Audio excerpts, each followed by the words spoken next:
സക്കീർ നായിക്ക് ചത്തുപോയോ? അതൊരു പ്രധാനപ്പെട്ട ചോദ്യമാണ്.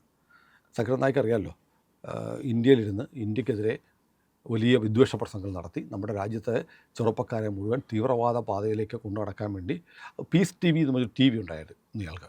ഈ ടി വിയിലൂടെ നിരന്തരം വർഗീയ വിദ്വേഷം പ്രചരിപ്പിച്ചുകൊണ്ടിരുന്ന ഒരാൾ.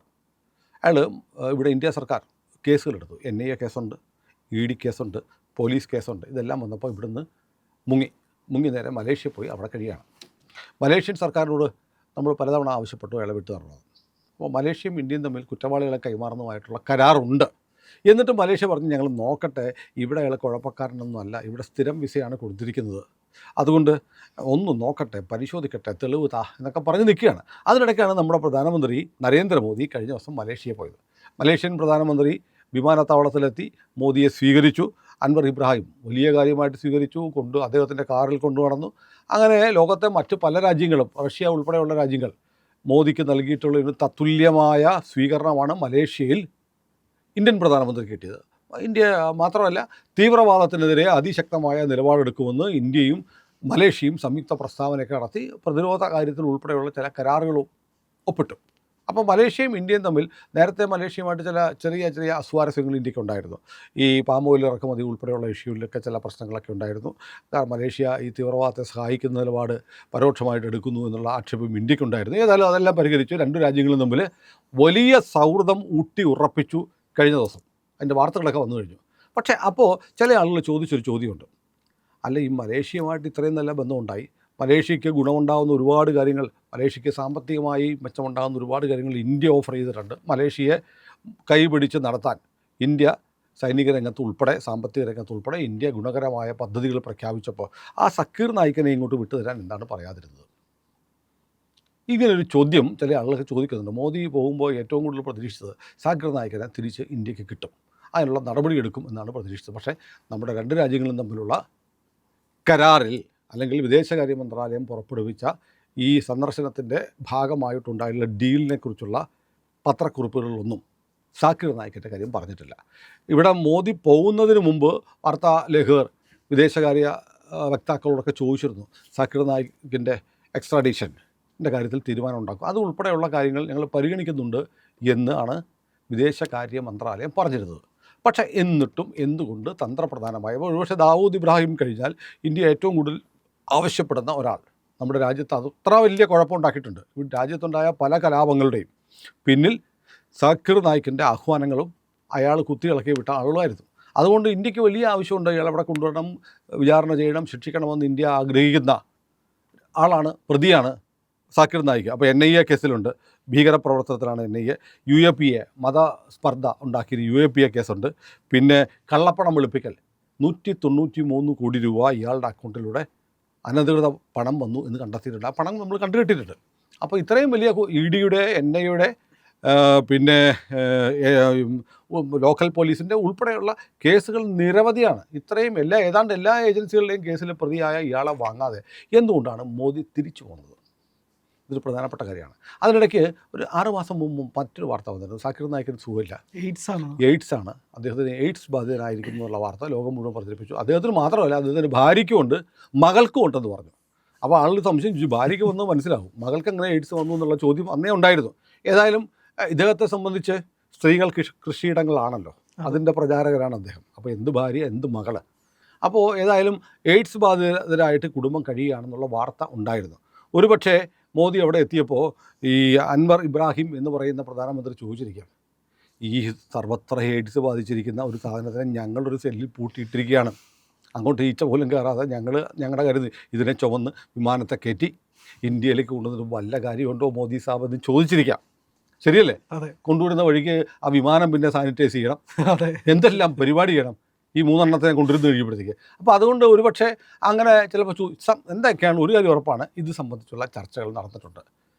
ഇന്ത്യൻ പ്രധാനമന്ത്രിയും മലേഷ്യൻ പ്രധാനമന്ത്രിയുമായിട്ട് ചർച്ചകൾ നടന്നിട്ടുണ്ട്. ചർച്ചകൾ നടന്നപ്പോൾ അതിനുള്ള ഉത്തരവും പരസ്പരം കൈമാറിയിട്ടുണ്ട്. ഞാൻ മനസ്സിലാക്കുന്നത്, എനിക്ക് ലഭ്യമായ സോഴ്സിൽ നിന്ന് ഞാൻ മനസ്സിലാക്കുന്നത്, ഇയാളുടെ ആരോഗ്യനില വല്ലാതെ വഷളാണ്. അയാൾക്ക് ഇന്ത്യയിലേക്ക് വിടണോ ഹൂറികളുടെ അടുത്തേക്ക് വിടണോ എന്ന് മലേഷ്യൻ പ്രധാനമന്ത്രി ചോദിച്ചപ്പോൾ, എന്നാൽ പിന്നെ അവൻ ഹൂറിയുടെ അടുത്ത് പോട്ടെ എന്ന് മോദി പറഞ്ഞു കാണണം. എന്നാണ് ഞാൻ കരുതിയത്. അത് ശരിവെക്കുന്ന വാർത്ത വരുന്നു. മലേഷ്യയിലെ ഒരു ആശുപത്രിയിൽ അത്യാസന്ന നിലയിൽ അന്തിശ്വാസം വലിക്കുന്ന നിലയിലേക്ക് സാക്കിർ നായിക്കിനെ അഡ്മിറ്റ് ചെയ്തിരിക്കുന്നു. ഏതു നിമിഷവും ഇപ്പോൾ യന്ത്രസഹായത്തോടെയാണ് അയാൾ ശ്വസിക്കുന്നത്.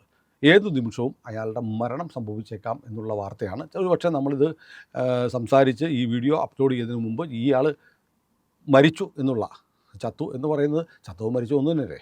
രാജ്യത്തിന് ഗുണമുള്ള, നാടിന് ഗുണമുള്ള, നമ്മുടെ നാട്ടിലെ ജനങ്ങൾക്ക് ഗുണമുണ്ടാക്കിയ ഒരാൾ മരിച്ചാൽ നമുക്ക് മരിച്ചു എന്ന് പറഞ്ഞ് ആദരപൂർവ്വം ആദരാഞ്ജലികളൊക്കെ അർപ്പിക്കാം. പക്ഷേ നമ്മുടെ രാജ്യത്തെ വെട്ടിക്കണ്ടിച്ച് പല കഷ്ണങ്ങളാക്കണമെന്നും ഇന്ത്യയിലെ ഹിന്ദുക്കളെ മുഴുവൻ കൂട്ടക്കൊല ചെയ്യണമെന്നും കാഫറുകളെ മുഴുവൻ ഉന്മൂലനം ചെയ്യണമെന്നും ഇന്ത്യ ഇസ്ലാമിക രാജ്യമാക്കണമെന്നും നിരന്തരം പ്രസംഗിക്കുകയും അതിനുവേണ്ടി ആളുകളെ ഇൻസ്റ്റിഗേറ്റ് ചെയ്യുകയും ചെയ്ത ഒരാളെ ചത്തു എന്ന് പറയുന്നത് തന്നെ ഒരാദരവാണ്. മതഭ്രാന്തൻ, ലുനാറ്റിക്. ഒരു ലുനാറ്റിക് ആയിട്ടുള്ള, എക്സാക്റ്റ് വേർഡാണ്, ആയിട്ടുള്ള ഒരാൾ ചത്തു എന്നതിനപ്പുറത്ത് പറയാനൊന്നും നമുക്ക് തോന്നുന്നില്ല. അതിൻ്റെ പേര് സുടുക്കൾക്ക് കുറേ കുരു പൊട്ടിയാൽ ഒരു കുഴപ്പം. ഏതായാലും നിങ്ങളുടെ ഈ പന്നിക്കൂട്ടത്തിൻ്റെ തലവൻ ചത്ത് എന്ന് നമ്മൾ പറഞ്ഞതിൻ്റെ പേരിൽ താഴെ നിങ്ങൾ വന്ന് തെറി പറയുമെന്ന് നമുക്ക് നല്ല ബോധ്യമുണ്ട്, പറയേ. പക്ഷേ ഇന്ത്യ വിരുദ്ധനായ ഓരോരുത്തരെയും അംഗീകരിക്കാൻ ഞങ്ങൾ തയ്യാറല്ല. വർഗീയവാദിയായ ഇന്ത്യ ഇസ്ലാമിക രാജ്യമാക്കണമെന്ന് പറയുന്നത്, ഇന്ത്യയിലെ ക്രിസ്ത്യാനികളെയും ഹിന്ദുക്കളെയും ബുദ്ധമതക്കാരെയും സിഖുകാരെയൊക്കെ കൊന്നൊടുക്കണമെന്ന് പറയുന്ന ഒരുത്തനെ ആദരിക്കാനൊന്നും മനസ്സില്ല. അപ്പോൾ ഏതായാലും ഒരു കാര്യം ഉറപ്പായി. ഇനി വേറൊരു കാര്യമുണ്ട്. കാരണം ഇന്ത്യ പറഞ്ഞു ഇവൻ കൊടിയ ഭീകരനാണ്, ഞങ്ങളുടെ രാജ്യത്തിൻ്റെ ശത്രുവാണ്, അതുകൊണ്ട് ഇവൻ ഇതിനെ വെച്ചോണ്ടിരിക്കണോ എന്നൊക്കെ നിങ്ങൾ നോക്കിക്കൊണ്ടിരിക്കാൻ പോവുകയാണോ, അതോ ഇന്ത്യക്ക് തരുന്നുണ്ടോ എന്നൊക്കെ മോദി ചോദിച്ചപ്പോൾ അവൻ്റെ കാര്യം ഞാൻ ശരിയാക്കിക്കോളാം എന്ന് മലേഷ്യൻ പ്രധാനമന്ത്രി പറഞ്ഞിട്ടുണ്ടോ എന്നറിയില്ല. ഏതായാലും സംഗതി ഏതാണ്ട് പരുവപ്പെട്ട് വരികയാണ്.